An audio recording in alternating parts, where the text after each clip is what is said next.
the Coeur d'Alene tribe, we had tule mats. So we had tules. We utilized them quite often, and they were involved in making our lodges. They used as mat floor coverings to mats to place our meals on, like for example at the jump dance or wherever, or any kind of gathering. So we did many different things with it. They were just really useful. First, you would want to, of course, gather your tule and figure out what's your lengths and kind of lay them out and figure out which one is, your best suited, durable, it's not falling apart, looking good, it's going to lay flat. And you figure out how many tule you're going to use. And then you go ahead and you lay out your tule as you would prepare your mat. You just go ahead and lay it out and put your stems on one end and offset your top so that way it's laying flat. And then you would prepare 7 strings, the length of your table or the length of your mat, and to make sure that you have enough string to get started. And when you get your string started, you make sure you have it cut and at the length that you want. And then you would tie a nice little knot here at the end.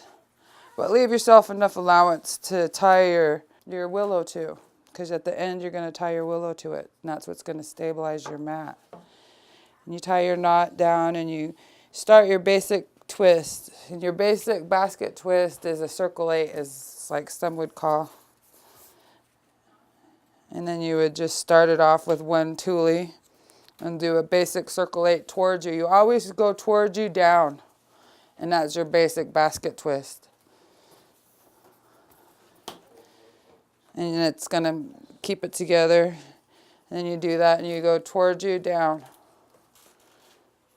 And then you just start twisting your knot and putting it together. And that's kind of how you start your mats. And as you can see, you're laying it down and it's starting to lay and get its shape.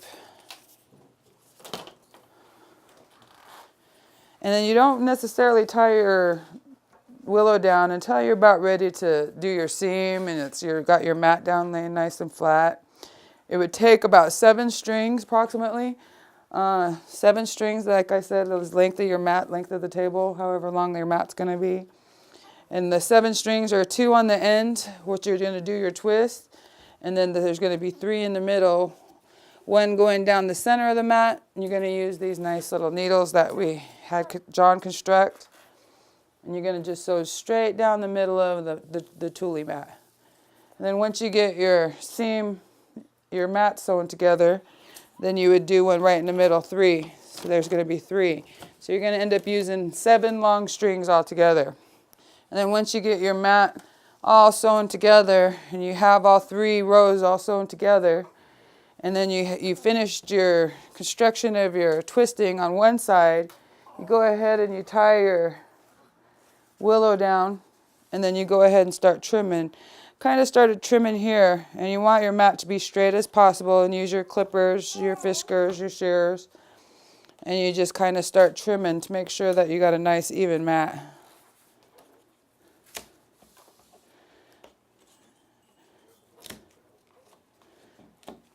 And then once you get all that done on one side and you got your 3 seams all sewn through, you go ahead and you start your twist, your basic basket twist knot on the other end to close it off. And as you can see, it closes it off and it makes a straight mat like this one here.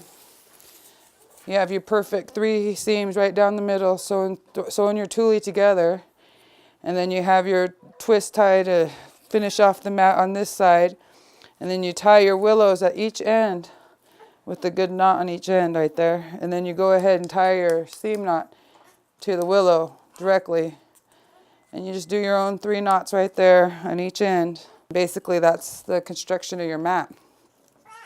And then once you're done, you're going to want to make sure that it lays flat, because usually serving for food where you're having food as a placemat, you're going to want it nice and flat. As you can see, these tules are nice and round.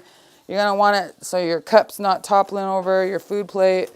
And so what we do is we call it a dance, or you walk over your mat and you walk over your seams and you allow your mat to get nice and flat. And that way it stays nice and flat so your food don't fall off. You're going to want to do it a couple of times just to keep your seams and your strings flat, and let it dry.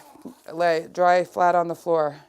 You're going to want to keep doing that even if these little small mat kits. You're going to want to just keep flipping them over, letting it dry, because it's going to mold if you don't. It's going to have those spots more. So all you do is just keep letting it air dry and flipping it over and paying attention to it. And we'll do the same thing with this big tule mat too. After a while, we'll just lay it out and then just flip it over. And pretty soon you have a nice, dry, straight tule mat. And that allows you to roll it up and store it too as well. As generally you don't have your tule mats laying out. If you do, it's on your lodge, or if it's your meal mat, you don't have them laying out, so you can just roll them up and they store nicely. They stay good, dried. They last quite a long time. They're really resilient.